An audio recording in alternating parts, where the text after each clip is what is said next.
कितनी माताएं, कितनी सासुएं हठी और जिद्दी स्वभाव की होती हैं। वह अपने हठी और जिद्दी स्वभाव के कारण ही परेशान रहती हैं, दुख में रहती हैं।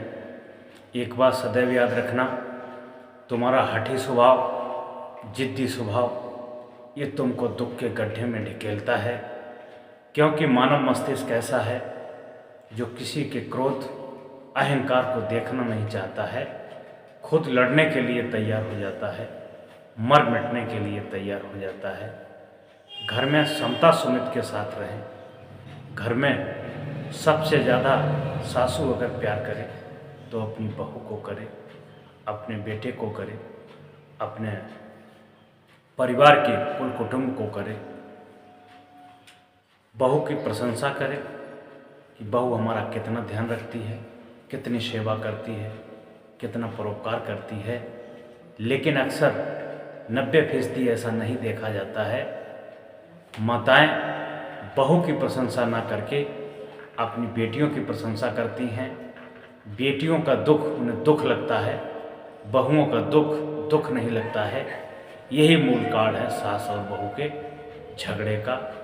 जब देखो तब अपनी बेटी की प्रशंसा, कभी बहू की प्रशंसा नहीं होती है।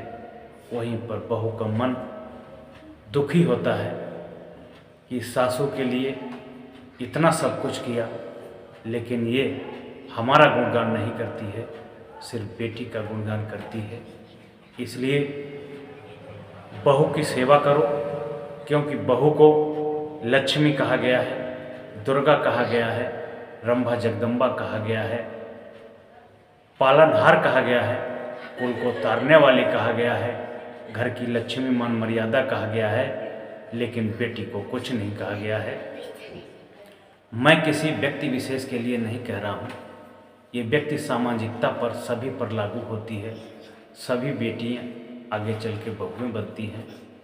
सही तरीके से अपने बहू के दायित्वों का निर्वहन करें और सासुएं भी अपने बुद्धि को कंट्रोल में करके गुस्सा ना करें, प्रेम और सदाचार से रहें। घर में सुख और आनंद बरसेगा, सुख और आनंद बरसेगा।